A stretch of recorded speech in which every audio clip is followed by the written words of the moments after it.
तो दोस्तों, स्वागत है आपका अपना study platform maths by Roshan sir पे। मैं आज आप लोगों के लिए जो एग्जाम एसएससी जीडी का 20 फरवरी से 12 मार्च के बीच होने जा रहा है, उसको देखते हुए मैंने जीडी के लिए एक मॉक टेस्ट लेकर आया हूँ। और यह मॉक टेस्ट आप लोगों को 2023 में जो जीडी का एग्जाम हुआ था उसी में से उठा के लाया हूँ। प्रीवियस ईयर क्वेश्चन है और मैं इस चैनल के माध्यम से जो एग्जाम जब तक है तब तक लगातार मॉक टेस्ट लेके आऊँगा। इसलिए आप लोग इस चैनल को ज्वाइन कीजिए, क्योंकि इस चैनल से आप ज्वाइन होते हैं तो आपको एग्जाम में बहुत ज़्यादा से ज़्यादा फायदा मिलेगा। और मैं इस 20 क्वेश्चन को, मैथ में 20 क्वेश्चन पूछा जाता है, इस 20 क्वेश्चन को कैसे सॉल्व करना है वो सारा फैक्ट को बताएंगे। और 20 में 20 वादा है कि आएगा। 20 में 20 क्वेश्चन बनाने का मैं जिम्मेवारी लेता हूँ, कैसे बनाया जाता है।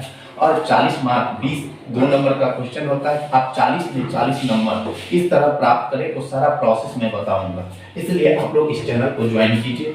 तो चलिए मैं चलते हैं इन सवालों के ऊपर। पहला सवाल पे चलते हैं। पहला सवाल क्या है कि निम्न में से वह कौन सी संख्या है जिसमें 20 जोड़ने क्या करता है 18, 56 और 42 से पूर्णतः विभाजित हो। यानी कौन सी संख्या है जो 20 जोड़ देना 18, 56, 42 सबसे विभाजित। तो क्या करेंगे, इससे विभाजित होने वाली पूछ रहा है तो सबका एलसीएम लेंगे। 18, 56 और क्या है आपको 42 है। एलसीएम लेंगे तो आप देखिए 2 से देंगे, 2 नंबर 18, फिर 28, फिर कितना हो जाएगा 21, फिर 2 से नहीं लगेगा, 3 से 3 दिया 9, 28 नहीं आता है, फिर कितना से लगेगा 3 7 21, फिर 7 से देंगे आपको कीजिए 3, फिर कितना हो जाएगा ये आपको 3 7 चौक 28, 7 1 7। अब गुना कीजिएगा तो 2 गुने कितना 3, फिर 7, फिर कितना 3 और 4। और गुना कीजिएगा तो कितना होगा 2 3 6, ठीक है 18 चौक 72, 2 3 6 3 18 चौक 72 गुने 7। गुना कीजिए 7 गुना 14 7 7 49 1 50, यानी 504 आया। 504 आया तो देखिए 504 जो है ना, आप इसमें 18 से भी विभाज्य होगा, 56 से भी विभाज्य होगा और 42 से भी होगा। लेकिन हमको क्या कह रहा है कि आपको जो है ना 20 शेषफल बचना चाहिए। कितना 20 शेषफल बचना चाहिए। तो क्या करेंगे 20 को ऐड कर देंगे। तो 20 ऐड करेंगे तो कितना हो जाएगा 524 हो जाएगा। इसका आंसर जो होगा 524, जो ऑप्शन होगा वही इसका क्या हो जाएगा आंसर हो जाएगा। यानी ऑप्शन नंबर कौन सा है, बी है। इसका आंसर क्या हो जाएगा बी। तो चलिए चलते हैं नेक्स्ट सवालों की ओर। नेक्स्ट सवाल क्या है, कहता है कि 8 और 12 का तीसरा समानुपाती क्या होगा। तो तीसरा समानुपाती देखिए, अगर कोई भी 2 राशि दिया गया है और उसका मध्य समानुपाती पूछ सकता है या तृतीय समानुपाती पूछ सकता है। तो देखिए मध्य समानुपाती के लिए फॉर्मूला होता है या मध्य अनुपाती बोलते हैं। मध्य अनुपाती बराबर 2 संख्या रहेगा तो √a/b। हाँ, तीसरा समानुपाती पूछेगा समानुपाती तो आपको क्या होता है b²/a। b²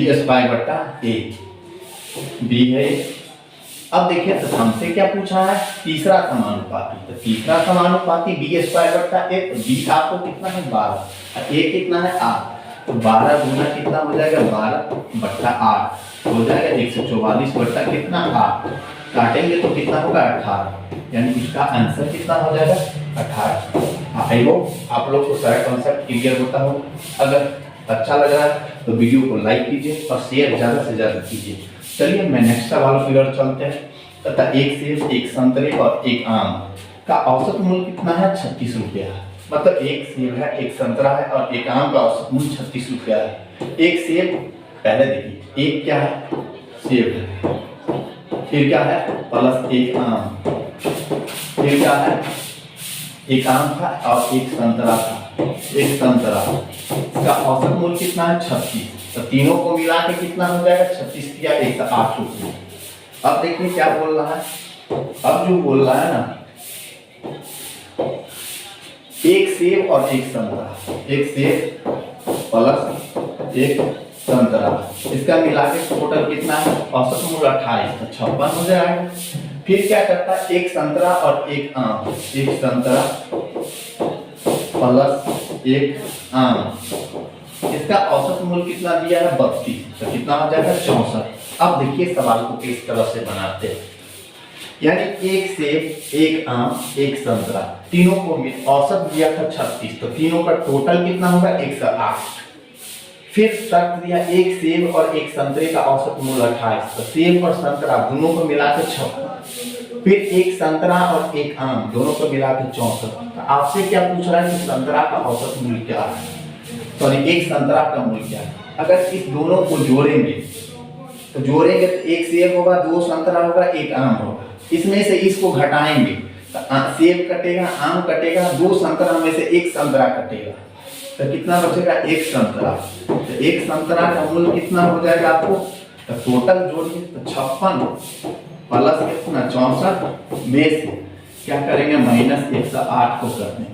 56 64 जोड़ेंगे 6 4 10 6 5 11 120 माइनस 108 इक्वल टू आपको कितना हो जाएगा 12। ऑप्शन नंबर कौन है 12, तो ऑप्शन नंबर सी, यानी इस क्वेश्चन का आंसर कितना हो जाएगा 12, ऑप्शन नंबर सी। तो चलिए नेक्स्ट क्वेश्चन क्या है कि किलोमीटर घंटा में 35 मीटर प्रति सेकंड का मान क्या होगा। कैसे सॉल्व करेंगे, तो देखिए किलोमीटर प्रति घंटा में 35 मीटर प्रति सेकंड को बदलना है। आप लोग ये चीज जानते होंगे कि 1 किलोमीटर प्रति आवर बराबर क्या होता है 5/18 मीटर प्रति, क्या होता है 5/18 मीटर प्रति सेकंड। अगर 1 मीटर प्रति सेकंड पूछे इतना इक्वल टू क्या होता है, तो 18/5 किलोमीटर प्रति आवर, ये दोनों जानते होंगे। तो आपसे 35 मीटर प्रति सेकंड का वैल्यू पूछ रहा है, तो 35 मीटर प्रति सेकंड इक्वल टू क्या हो जाएगा 35 गुने 18/5, ये हो जाएगा क्या किलोमीटर प्रति आवर। अब इसको काटेंगे तो कितना से कटेगा, तो देखिए 5 × 5 5 × 7 35 इक्वल टू 7 गुना कितना 18, 18 7 कितना हो जाएगा, तो 126 किलोमीटर प्रति आवर। इसका आंसर क्या हो जाएगा 126 किलोमीटर प्रति आवर, ऑप्शन नंबर क्या हो जाएगा डी। तो चलिए नेक्स्ट क्वेश्चन की ओर चलते हैं। क्वेश्चन नंबर 5, 11,500 की धनराशि वार्षिक 5% की दर से चक्रवृद्धि ब्याज पर उधार ली जाती है, जिसके वार्षिक रूप में संयोजित होती है। ब्याज का वार्षिक रूप में संयोजित होती है, तो 2 वर्ष बाद की राशि का भुगतान कितना करना पड़ेगा। यानी आपको चक्रवृद्धि ब्याज पर कुछ राशि उधार लिया गया, कितना लिया गया, आपको मूलधन दिया कितना 11,500, कितने रेट से, तो 5% की रेट से, कितने ईयर के लिए, तो आपको टाइम जो दिया है टाइम 2 ईयर, यानी 11,500 रुपया 5% की रेट से 2 साल के लिए उधार लिया, जिसमें ब्याज वार्षिक रूप से चक्रवृद्धि ब्याज वार्षिक रूप से संयोजित होता है। तो 2 वर्ष बाद कितना पैसा देना पड़ेगा, तो देखिए 2 वर्ष के लिए अनुपात मैटर, 2 वर्ष के लिए क्या होता है, आपको ये जानते हो कि रेशियो वाला प्रोसेस ये जानते होंगे कि क्या, देखिए 2 वर्ष के लिए क्या होता है 2 ईयर के लिए 2:1, 3 ईयर के लिए क्या होता है 3:1, 4 वर्ष के लिए क्या होता है 4:6:4:1, 4641 ये होता है। तो 2 वर्ष के लिए, तो इसको मैं कैसे बनाऊंगा, तो देखिए 2 ईयर के लिए क्या होता है, तो 2:1 होता है। अब क्या करेंगे, तो जो मूलधन दिया उसका 5% निकालेंगे। 11,500 का कितना प्रतिशत 5%, 5% निकालेगा, 00 से 00 कट के इसको गुना कीजिएगा तो आप कितना हो जाएगा 575, यानी कितना है 575। फिर 575 का फिर 5% निकालिए, 575 गुने 5%, 5/100 कैलकुलेशन करेंगे तो 5×25 5×25 तो 37, 5×25 3 28/100, यानी इसका वैल्यू कितना होगा 28.75, यानी यहाँ लिखेंगे 575 था नहीं, ये 575 ये क्या है 28.75 आया। अब इसका दुगुना करेंगे, तो दुगुना करेंगे तो देखिए कितना होगा, 28 को दुगुना करेंगे क्योंकि 2 से गुना होगा तो 1150 होगा प्लस ये 28.75। ये जो आएगा आपको जो 2 वर्ष में 11,500 पर क्या आएगा ब्याज आएगा, तो तो जोड़ेंगे तो कितना होगा, इस दोनों को जोड़ेंगे 1150 28.75 को, तो आपको आ जाएगा 1178 50 20 70 78.75। अब देखिए ये तो ब्याज है, हमको कितना राशि देना होगा, तो देना होगा तो इधर को मिटा देते हैं। तो देखिए कितना देना होगा, तो आपको ए बराबर जो निकालिएगा तो 11,500 तो ये राशि रहेगा ही, प्लस 1178 पॉइंट कितना 75 जोड़ेंगे तो ओवरऑल कितना हो जाएगा 12,667.78 पॉइंट कितना हो जाएगा 75। मतलब सॉरी, इसको जोड़ के देख लीजिए, जोड़ेंगे 8 7, यहाँ क्या होगा 5 1 6 यानी 12 इतना होगा 12,667 पॉइंट कितना हो जाएगा 75। ऑप्शन नंबर क्या हो जाएगा ए। तो चलिए नेक्स्ट सवाल की ओर चलते हैं। क्वेश्चन नंबर क्या हो जाएगा 6। यदि त्रिज्या r1 इकाई वाले गोले का पृष्ठीय क्षेत्रफल त्रिज्या r2 वाले एक अन्य अर्धगोले का संपूर्ण पृष्ठीय क्षेत्रफल के बराबर है, r2 का मान क्या होगा। यानी एक गोला दूसरा क्या है अर्धगोला है, दोनों का गोला का संपूर्ण पृष्ठीय क्षेत्रफल अर्धगोला का संपूर्ण पृष्ठीय क्षेत्रफल दोनों का बराबर है। तो गोला का पृष्ठीय क्षेत्रफल क्या होता है 4 पाई, इसके लिए त्रिज्या क्या है r1 का स्क्वायर बराबर अर्धगोला का पृष्ठीय संपूर्ण पृष्ठीय क्षेत्रफल 3 पाई r स्क्वायर, तो 3 पाई इसका क्या है r2, तो r2 का स्क्वायर।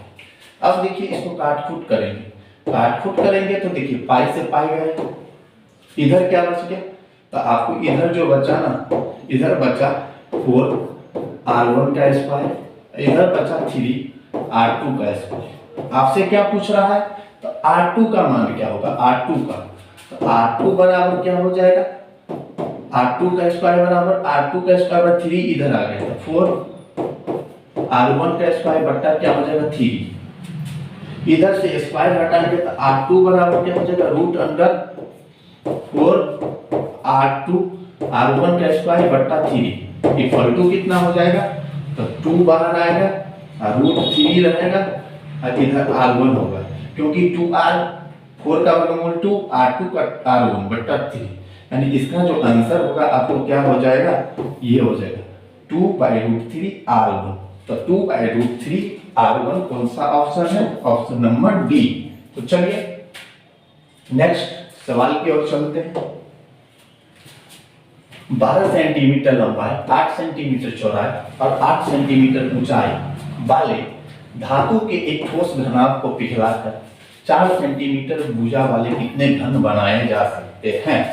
कैसे बनाएंगे, यानी एक घनाभ है जिसका लंबाई चौड़ाई और ऊंचाई दिया गया है, उसको पिघला करके घन बनाया जाता है, तो कितना घन बनेगा। ऐसे सवाल को बनाने के लिए जिसको पिघलाया जाता है उसका आयतन ऊपर में रखेंगे और जिसको बनाया जाता है उसका आयतन नीचे में रखेंगे। तो देखिए कैसे बनाते हैं। तो किसकी संख्या पूछा है, घन की, तो घन की संख्या बराबर घन का संख्या घनाभ का आयतन, तो घनाभ को पिघलाया जाता है तो घनाभ का आयतन लंबाई गुने चौड़ाई गुने ऊंचाई, तो लंबाई कितना है 12, चौड़ाई कितना है आपको 8, ऊंचाई कितना है 8 बट्टा घन का आयतन। तो घन का आयतन क्या होता है भुजा की, भुजा कितना है 4, तो 4 गुना 4 गुना 4 काटेंगे तो देखिए 4, देखिए काट रहे हैं 4 गुना 8, फिर 4 से काटेंगे 4 गुना 8, 4 तिया कितना 12 और 3 गुना 2 गुना 2 कितना 3 गुना 6 गुना कितना हो जाएगा 12, यानी इसका आंसर जो होगा कितना होगा 12 को घन बना सकते हैं। ऑप्शन नंबर क्या हो जाएगा डी। तो चलिए अगले सवाल की ओर चलते हैं।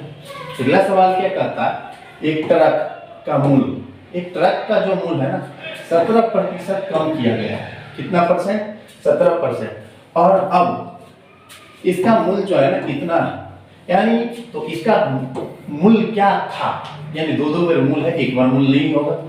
कहता क्या है कि ट्रक का मूल 17% की कमी होने से मूल्य कितना हो गया। तो प्रारंभ में ट्रक का मूल्य क्या था, यानी 17% कमी, पहले मूल्य मान लीजिए क्या था कि 100 था, कितना था 100%, 100% में से 17% कम गया, तो 100 - 17 इक्वल टू कितना 83%। यानी यही 83% का वैल्यू तो ये है। तो आप देखिए 83% इक्वल टू आपको कितना दिया है 33, 32,948, 32,948। तो आपसे पूछ रहा है कि प्रारंभ में मूल्य क्या था, तो प्रारंभ में कितना होगा 100। तो इसीलिए 100% का जो वैल्यू होगा आपको कितना हो जाएगा 33, 32,948 बट्टा कितना 83 और गुना कितना 100। अब क्या करेंगे, इसको इतना वाला कैलकुलेशन तो करना कठिन है, तो एक डिजिटल सम लगाएंगे। डिजिटल सम का प्रोसेस जो लगाते हैं तो जल्दी से कैलकुलेशन हो जाएगा। तो देखिए नीचे में 8 3 11, 8 और 3 को जोड़ेंगे, 8 प्लस 3 तो कितना होगा 11। 11 डिजिटल सम का मतलब क्या होता है कि सब अंक को जोड़िए और तब तक जोड़ते रहिए जब तक एक अंक प्राप्त नहीं होता। 8 और 3 11 होगा, 11 में भी 2 अंक है तो एक एक को जोड़िए तो 2 हो गया।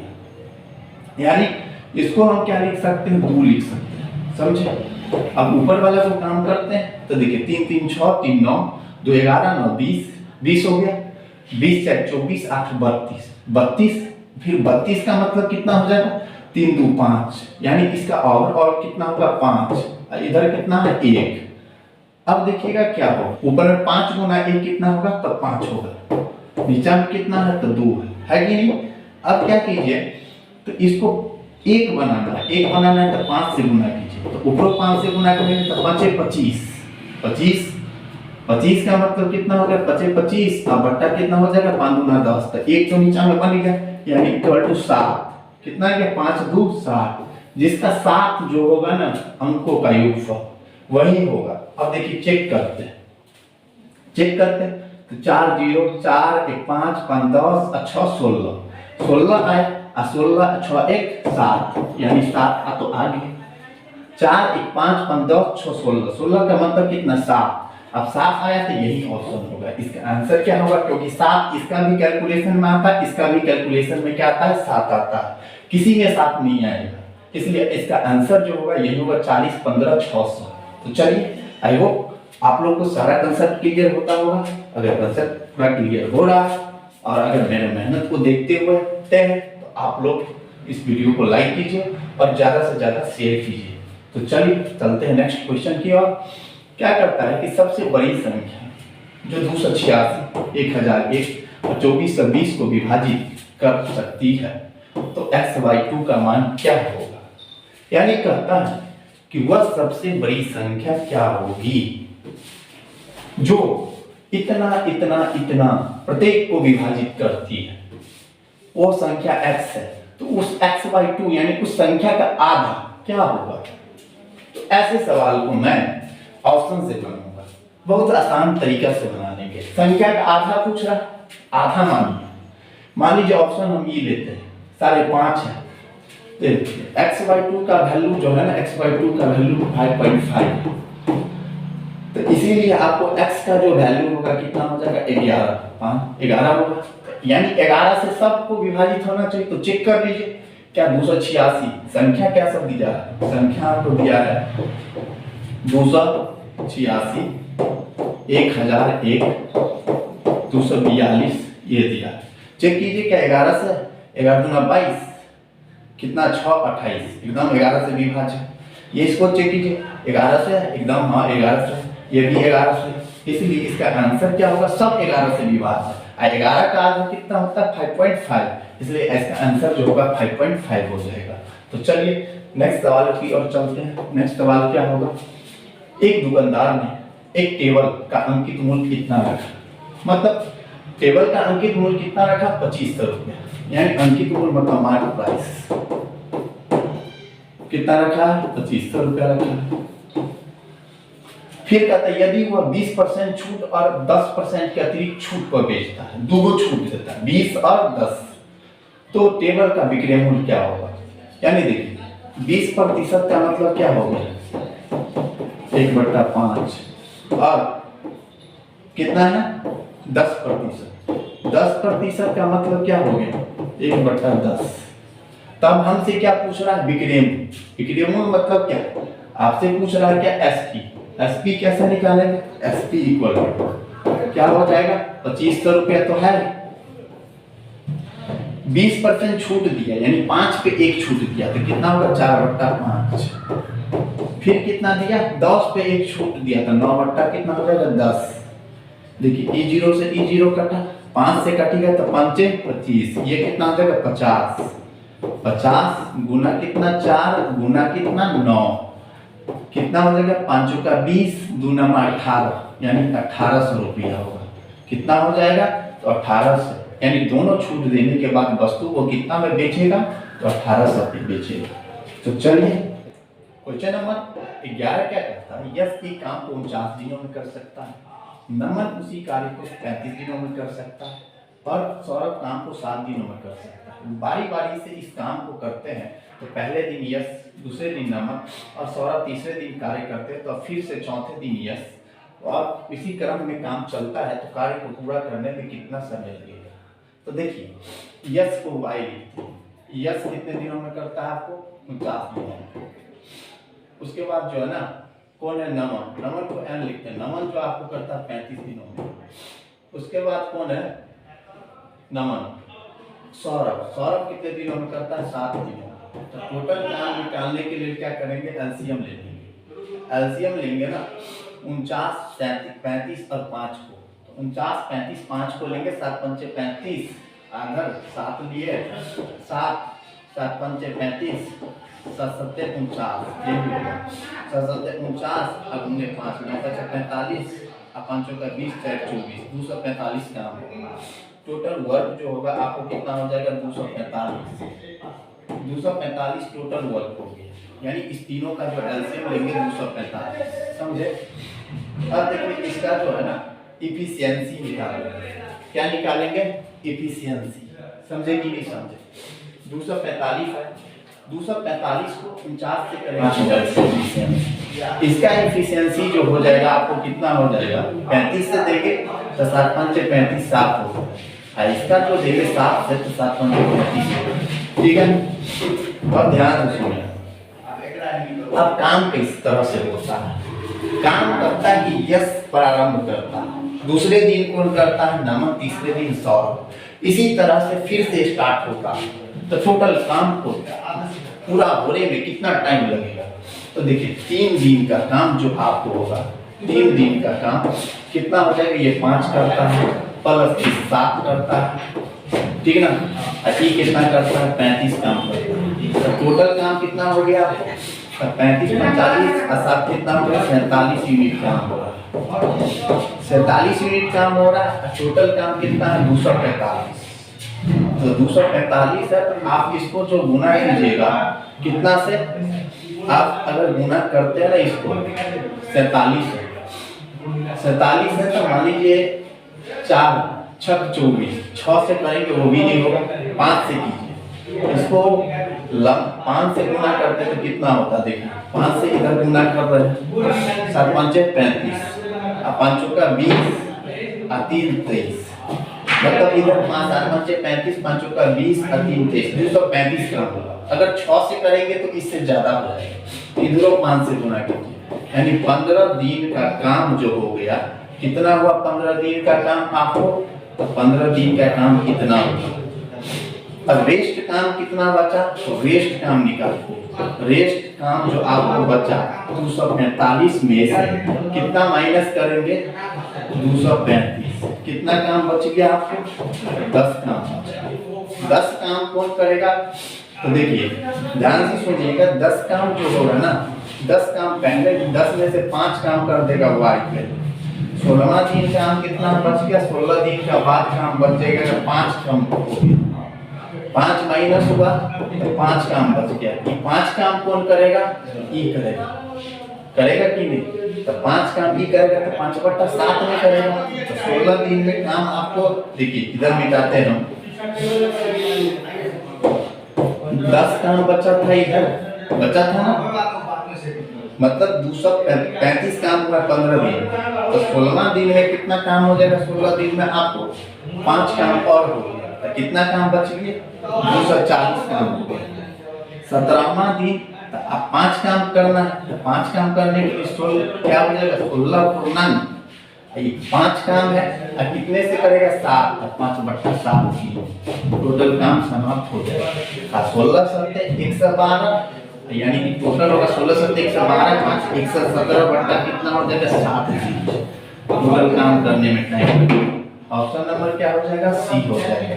चलिए आई होप आप लोग समझ गए होंगे इस सवाल को किस तरह से कैलकुलेट करते हैं। चलते हैं नेक्स्ट सवाल की। कहता एक ट्रक और 4 कारों का औसत 48 किलोग्राम है। यदि ट्रक का वजन अलग कर दिया जाए तो इसमें 1 किलोग्राम की कमी हो जाती है। ट्रक का वजन क्या होगा? देखिए एक जो ट्रक प्लस 4 क्या है कार, इसका जो एवरेज है ना एवरेज आपको कितना दिया है 48। लेकिन अब कहता क्या है कि इसको ट्रक को साइड कर दिया, औसत में कितना कमी होता है 1, यानी ट्रक साइड हो गया, इसको हटा दिए इसको तो औसत 1 कमी हो जाता। 1 कमी हुआ, कमी कितना है आपको 1 है। 1 कमी होगा ट्रक की हटाने से, टोटल कमी कितना हो जाएगा तो 1 गुने 4। 1 में 1 कमी हुआ तो टोटल 4 हुआ, तो 4 में कमी हुआ 1 का, 1 का कमी हुआ टोटल में, तो टोटल कमी कुल कमी कितना हो जाएगा 4 गुने 1 इक्वल टू 4 हो गया। कुल कमी 4 हो गया। अब पहले कितना था 48। तो आपसे किसका पूछ रहा ट्रक का भार, तो ट्रक का जो भार होगा ना ट्रक का भार 48 प्लस 4 इक्वल टू कितना हो जाएगा 52 केजी।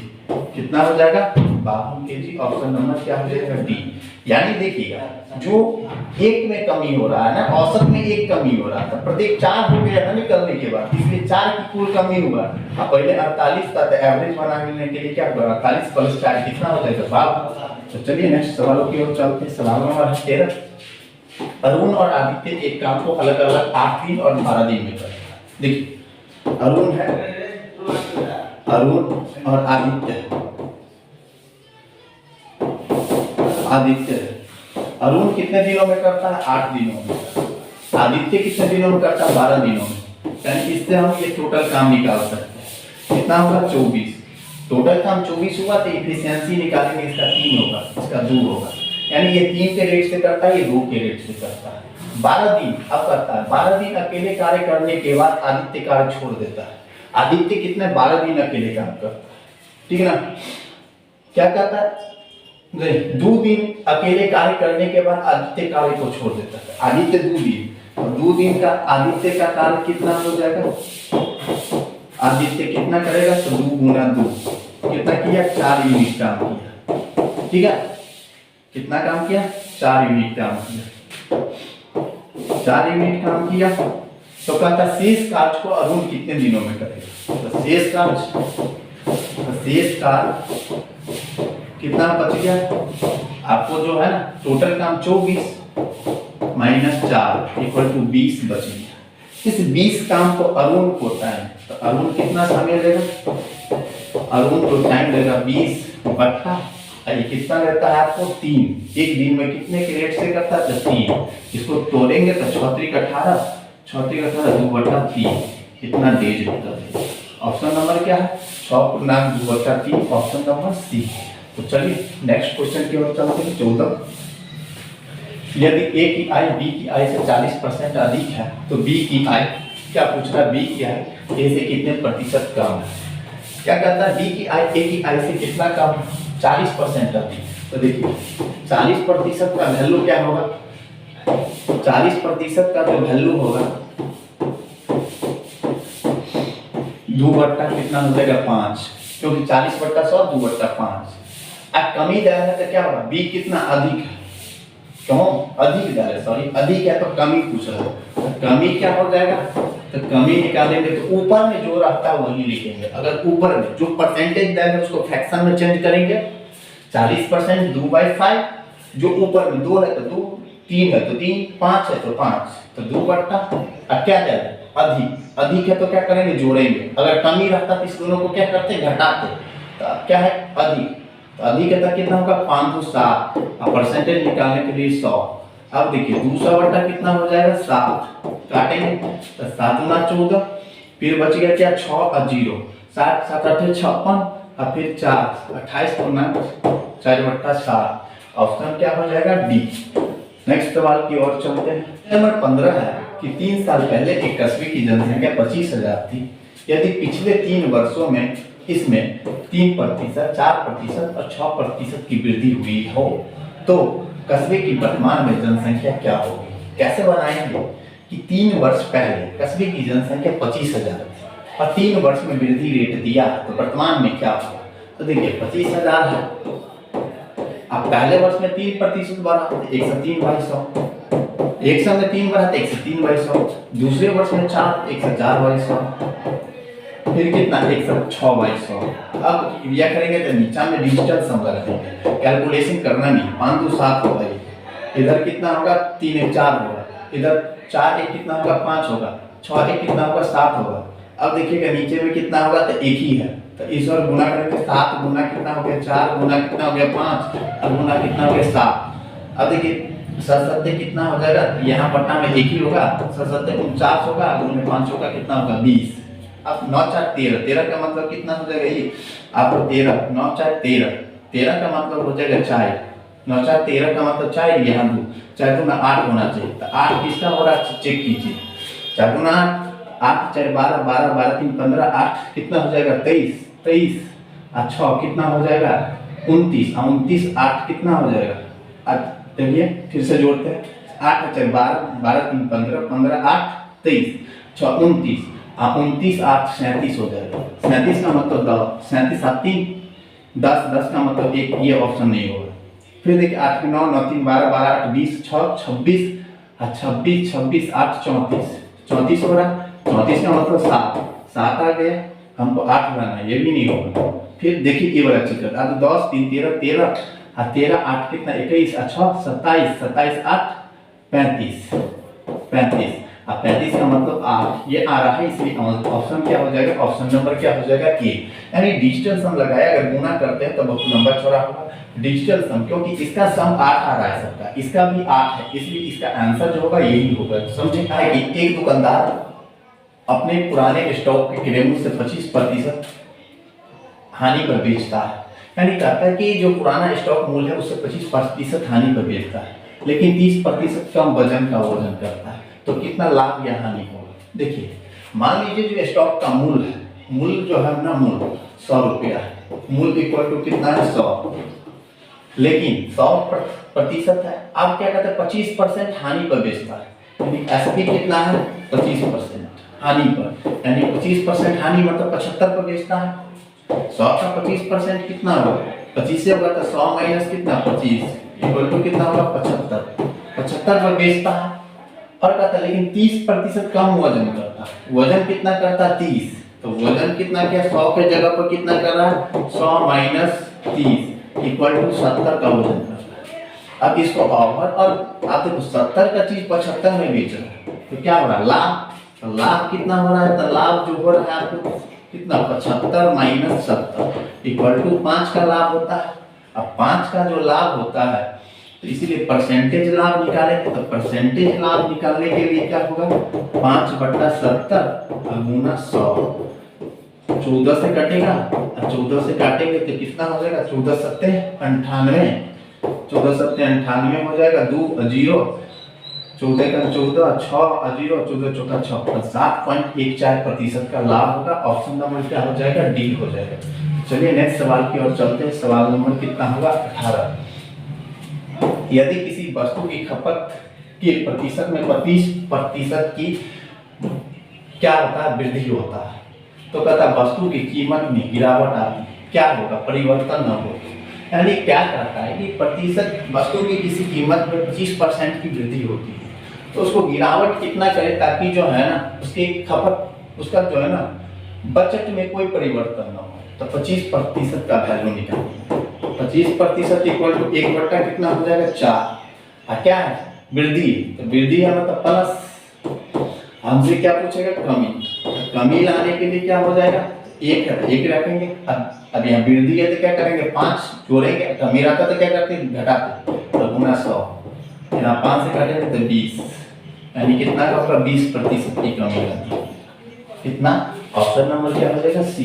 चलिए नेक्स्ट सवाल एक जैकेट का अंकित मूल्य 35,000। एक दुकानदार उस जैकेट पर 5% छूट देने के बाद फिर 15% की छूट देता है, फिर नए मूल्य पर 20% की छूट देता है, तो व्यक्ति को कितना रुपया देना होगा? देखिए 35,000, ठीक है। अब कहता है पहले कितना छूट देता है? छूट देता है 5%। 5% का मतलब कितना होगा? तो आप जानते हैं 5% जो होता है 1/20 होता है। 1/20 होता है यानी 20 पे 1 यानी 19 बट्टा कितना हो जाएगा? 20। फिर क्या आता है? 15% छूट यानी 3/20। 3/20 मतलब 17/20 में देगा। फिर कहता है 20% छूट मतलब 1/5। 1/5 यानी कितना हो जाएगा? 4/5 में देगा। अब इसको कैलकुलेशन करेंगे, जो आंसर आएगा वही आंसर होगा। आप कैलकुलेशन कीजिएगा तो क्या होगा? 1 0 से 1 0 कटेगा, ठीक है। इधर से ये काटा, 5 से काटेंगे तो कितना होगा? 5 7 35 और 2 दूना 4 कट गया। 7 गुने 19 गुने कितना हो जाएगा? 17। गुना करेंगे कितना होगा? 17 7 119 गुने 19। अब काटेंगे तो 1 हो रहा है, 9 81 1 हो रहा है। ऑप्शन 1 वाला 1 को हम मारेंगे, ऑप्शन नंबर क्या हो जाएगा? सी। यानी इसको गुना करेंगे तो आपको कितना आएगा? गुना करेंगे तो 22 + 61 आएगा, यही आएगा क्योंकि 9 81 हो रहा है, यही आंसर होगा। ऑप्शन नंबर क्या हो जाएगा? सी हो जाएगा। चलिए सवाल नंबर 20 यानी लास्ट सवाल स्टेशन का, 4 और 9 के बीच का मध्य अनुपात। सवाल नंबर 2 या 3 में बताए थे मध्य अनुपात निकालने के लिए क्या होता है? Formula √AB। √AB मतलब ये कितना है आपको? 4 और ये क्या है? 900। गुना करेंगे तो कितना होगा? 36। और 36 का वर्गमूल इसको क्या लिखेंगे? 60 का स्क्वायर। और 60 का स्क्वायर बराबर क्या हो जाएगा? 60। यानी इसका मध्य अनुपात क्या हो जाएगा? 60। तो ये सेट के लिए 20 क्वेश्चन था, मैं सारा 20 क्वेश्चन देख लिया। और आप लोग को सेशन अगर अच्छा लगा होगा तो लाइक और शेयर ज़्यादा से ज़्यादा कीजिएगा। अगर चैनल को सब्सक्राइब नहीं किया तो चैनल को सब्सक्राइब कर लीजिए और बेल आइकन को भी प्रेस कर लीजिए, ताकि जो अगला मॉक टेस्ट आए उसका नोटिफिकेशन सबसे पहले आप तक पहुंचे। तो चलिए मिलते हैं नेक्स्ट सेशन में, तब तक के लिए धन्यवाद। Thank you so much.